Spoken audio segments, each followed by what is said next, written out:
So when people get asked about how they feel about the economy, in our minds, is that question really, how do you feel about life? How do you feel about everything? Because the economy, if you look at the data, is actually doing really well. But there are lots of other reasons why people don't feel great. People are disconnected. They're not going to the office. We know absenteeism in schools is soaring. We're polarized in our politics, in the news we watch, in the teams we support. So how is it that when people say, I don't feel great about the economy, are they really saying, man, I'm just not that optimistic these days? Rev, what do you think this is about? I think it goes to what we were talking about earlier, messaging. One, inflation has gone down, but the prices have not. And I think rather than come with this great economic Paul Krugman analysis, Look at you. We've got to really explain to people what's going on. And again, compare it. He said, and I agree with him, you have to keep it simplistic.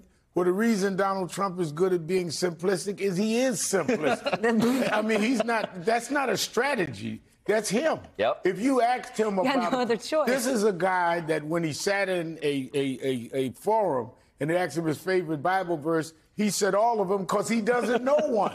And Joe Biden sometimes is too smart and policy wonk for his own good. You've got to put it in phrases that people understand. Of course you don't feel good about the economy because the price is up. But let me tell you what we've done with inflation. And you've got to do it in ways people understand it. And Trump will just give you one line and keep going. But isn't that amazing, right? People will say, like, he's good for the economy, he's good for business. He did an interview this week talking about supply chain and turned to the interviewer and said, you know about supply chains, don't you? And the interviewer sat there. Right.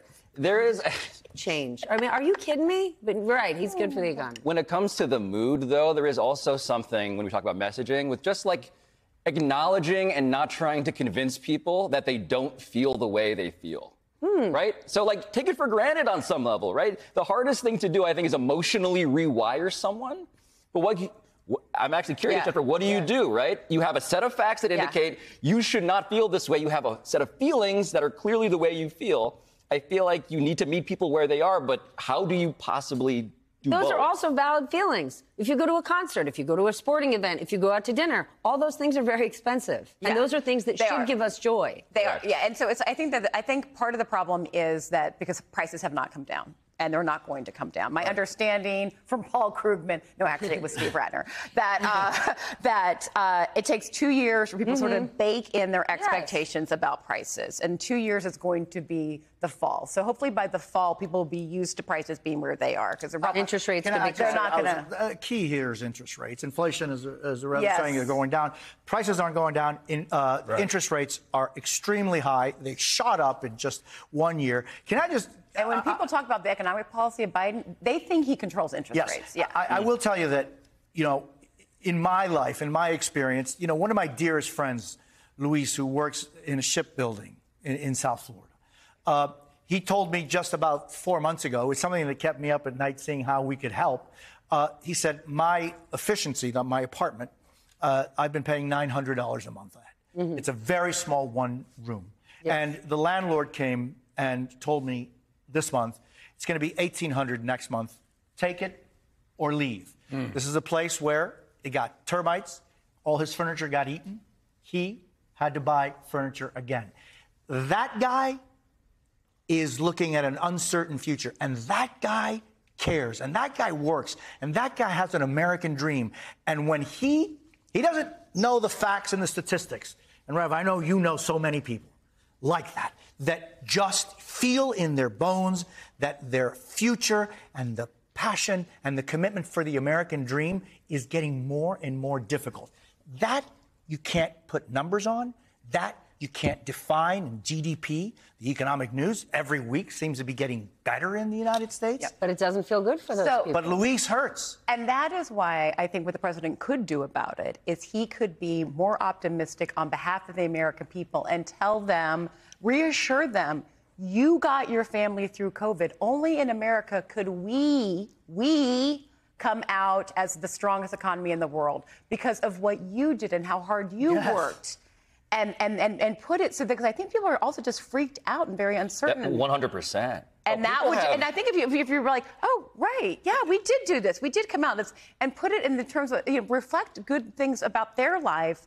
I think that would also, but that's what presidents should do. Like, you got to lead, you got to be careful about where they are, meet people where they are, but then you got to bring them somewhere where they feel optimistic about what's coming. Now, do we have to remind people so much of what we're experiencing, especially economically, is because we're living in a post-COVID environment, right? That's why interest rates shut up. And where we were 3 years ago was an absolute disaster. No, I think we have to remind them and I agree with her, that we have to remind them that you all worked with me to bring us out of this. Remember where we were, and we together, and I want to finish the job because of the guy ahead of me is who helped put us here. Here was a guy for months denying a pandemic was coming. We can't give him the wheel back. He's the one that drove us over the cliff. Remind people. I would have commercials with him with the bleach. I mean, you got to tell people where we were, and you gave me the chance that we're driving out of this together, and I want to finish the trip. Pablo, weigh in on this, because when it comes to COVID, people actually will credit President Trump with those stimulus checks. However, it was Nancy Pelosi that drove that. Trump was clever enough to put his name on them. The only thing he didn't put was his face, but he continues to get credit for that COVID aid that Republicans signed on to begrudgingly. Yeah, we have run an unprecedented and vast psychological experiment where we are figuring out not just how do people react when there's a pandemic and everything shuts down, but what do we retain from that time, right? What do we remember? And it's shocking how little, collectively, I count myself in this population, we forget. And so how do you remind people of, and I think this is the key feeling, the feeling of utter chaos, of like, we don't know, like there's an ambient feeling right now of just total anything can happen. One of these feelings that I think is just, maybe it's late capitalism, maybe it's just 2024, maybe it's all of these factors combined. It's the premise of our institutions are not actually going to catch us. So who do we trust? What do we trust? Our optimism is just non-existent. So you asked earlier about like, what does it mean to be well-meaning?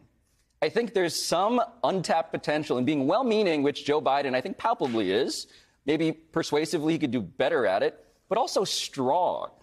Like, Trump is constantly projecting strength and authority, even in the absence of evidence. Yes, that but that strength is like Biff from Back to the Future versus Marty McFly. And if you saw that movie, remember what happened to Biff? But so here's the terrifying thing. There are way too many people who look at Biff and they think, that strong man might take care of me. So until he gets a truck of manure dumped on his head, and Marty McFly gets the girl. And so I agree when the metaphor. You laugh, but that's what happened. Was modeled on Trump. A car, a plane, a hoverboard, right? What's going to spiral wildly out of control? I think Trump needs to be framed as the man who is he's an unprecedented force of chaos.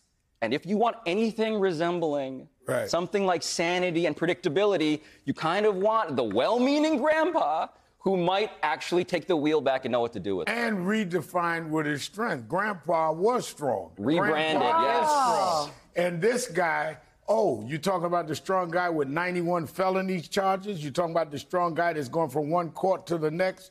That's not strong. He's a bully.